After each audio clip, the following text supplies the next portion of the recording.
yang dimana kini masih berlatar pada perayaan keluarga Wen. Di sana dengan sombongnya Li Tianhan kemudian mengatakan terkait kedatangannya yang hanya bertujuan untuk menyelesaikan sebuah masalah kecil.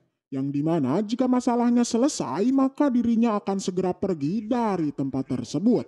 Mendengar itu Patria keluarga Wen nampak sudah paham dengan tujuan Li Tianhan. Dengan itu permintaan atas bisnisnya itu langsung ia tolak. Akan tetapi Li Tianhan di sana kembali mengatakan sebuah pengakuan bahwa permintaan atas bisnis keluarga Wen itu tak hanya dikelola oleh dirinya saja, melainkan dirinya telah melakukan sebuah komunikasi dengan keluarga Huang. Bahkan Li Tianhan menyebutkan mengenai pembagian bisnisnya yang mendapatkan 60% dan sisanya akan ia berikan kepada keluarga Huang. Mendengar itu, Patriark keluarga yang merasa sangat penasaran kemudian mulai bertanya kepada Patriark Huang. Akan tetapi Patriark keluarga Huang itu langsung menyanggahnya bahwa sebenarnya perkataan dari Li Tianhan itu adalah omong kosong. Dirinya juga menyebutkan bahwa ia tak pernah melakukan sebuah komunikasi dengan Li Tianhan. Tentu Li Tianhan yang berada di sana lantas menjadi kebingungan atas pengakuan dari Patriark Huang yang tidak mengakuinya.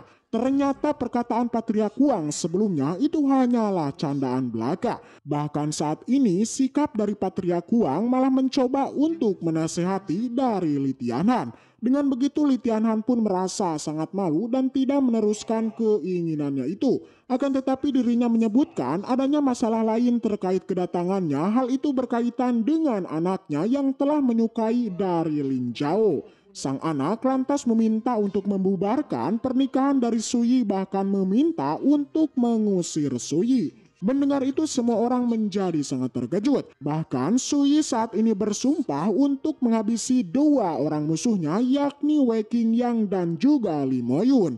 Patriark keluarga Wen saat ini memang menginginkan untuk membubarkan pernikahan tersebut. Akan tetapi keputusan dari pernikahan itu nyatanya tidak sederhana. Yang dimana pernikahan atas Sui dan juga Lin Zhao itu berkaitan dengan petinggi keluarga Wen. Bersamaan dengan itu si nenek juga mulai angkat bicara. Dimana ia mengatakan bahwa pernikahan dari Sui dan Lin Zhao itu tak dapat dibubarkan. Mendengar itu Patriark keluarga Huang juga mulai angkat bicara di mana ia mulai menyayangkan mengenai sikap Li Moyun yang sangat memalukan. Tak lama setelah itu, di sana kemudian hadir sosok Ni Beihu yang kini sependapat dengan keluarga Huang. Kedatangan seorang komandan penguasa kota membuat Li Tianhan menjadi sangat kaget. Bahkan ia mempertanyakan mengenai kedatangan dari Ni Beihu. Ni Beihu nyatanya tidaklah datang sendirian, melainkan dirinya datang bersama dengan penguasa kota. Semua orang yang melihat kedatangan mereka menjadi sangat terkejut. Situasi yang terjadi di kediaman keluarga Wen membuat penguasa kota lantas mengusir keluarga Li dari tempat tersebut. Namun Li Tianhan yang masih tak percaya lantas kembali menanyakan mengenai tujuan dari penguasa kota yang mendatangi keluarga Wen. Mendengar itu penguasa kota lantas menjelaskan mengenai kedatangannya yakni untuk memberikan selamat kepada keluarga Wen. Li Tianhan dengan perasaan malu lantas ia pun segera pergi dari tempat tersebut. Kedatangan dari mereka membuat Patriark keluarga Wen menjadi sangat antusias. Bahkan dirinya langsung mempersilahkan mereka berdua untuk duduk bersamanya. Akan tetapi penguasa kota lantas menolaknya bahwa tujuannya datang kepada keluarga Wen hanyalah untuk menjalani sebuah tugas, yakni memberikan sebuah hadiah kepada Sui dan juga Lin Zhao. Sebuah hadiah yang spesial, bahkan penguasa kota meminta kepada orang tua Lin Zhao untuk tidak membuka hadiahnya itu.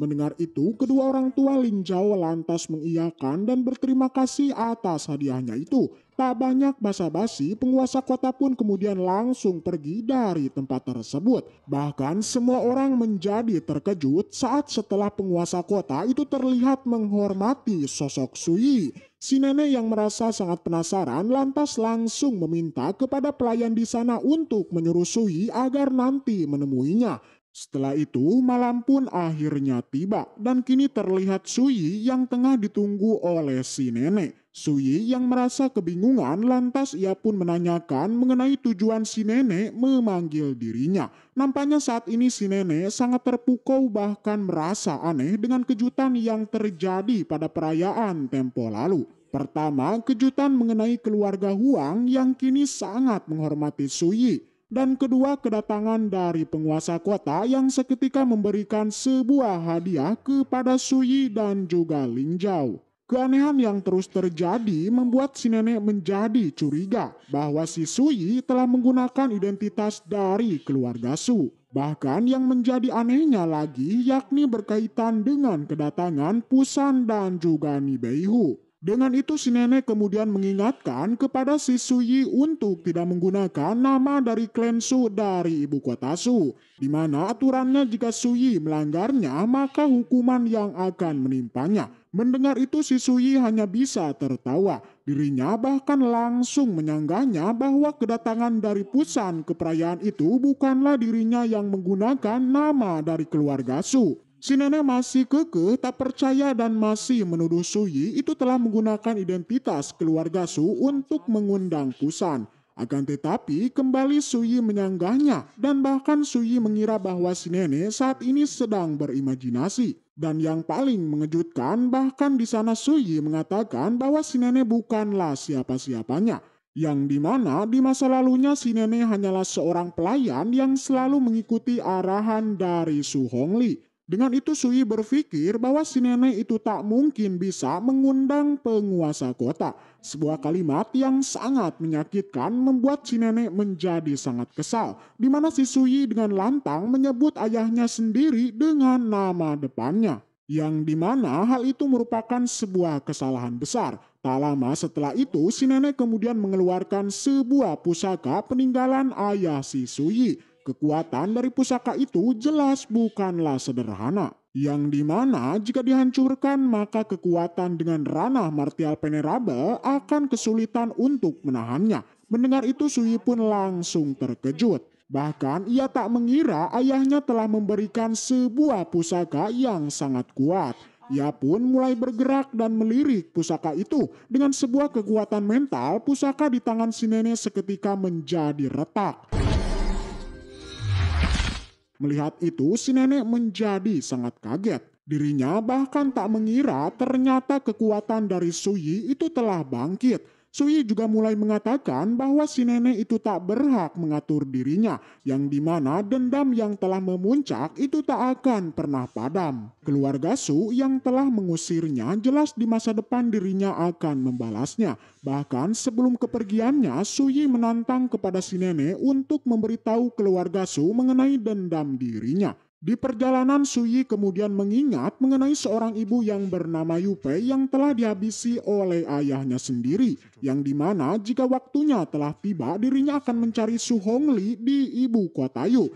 Situasi yang semakin rumit membuat Suyi tak ada pilihan lain selain untuk menjadi kuat. Setelah itu ia pun kemudian bertemu dengan adik iparnya. Yang dimana Ling Su saat ini melaporkan mengenai Ling Zhao yang akan segera dikirim ke Akademi Tianyuan. Tanya itu Ling Su juga melaporkan mengenai Wei Zhengyang yang terus-menerus meremehkan Suyi. Dengan itu Ling Su meminta kepada Suyi untuk tak menghiraukan semua orang yang meremehkannya. Mendengar itu Suyi menjadi sangat kagum dengan kebaikan Ling Su saat ini. Tanya itu Suyi juga memuji mengenai perilaku Ling Su yang sangat luar biasa. Yang dimana Ling Su selalu memikirkan terkait perasaan Suyi kepada kakaknya. Bahkan Ling Su meminta kepada Suyi untuk tidak membenci dari kakaknya itu. Bersamaan dengan itu Suyi kemudian mengeluarkan sebuah metode pernapasan. Yang dimana pelatihan yang ia keluarkan itu sangat cocok dengan kultivasi Ling Su. Suyi juga mengatakan bahwa jika Ling Su berhasil menguasainya, maka di akhir tahun Ling Su akan masuk hingga 10 besar kompetisi. Ling Su yang mendengarnya menjadi sangat senang. Namun sebelum pergi Suyi meminta kepada Ling Su untuk menghancurkan buku yang telah diberikan saat setelah Ling Su mempelajarinya. Mereka pun akhirnya setuju dan Ling Su pun pergi dari tempat tersebut. Dan Suyi kemudian mulai melanjutkan akan pelatihan.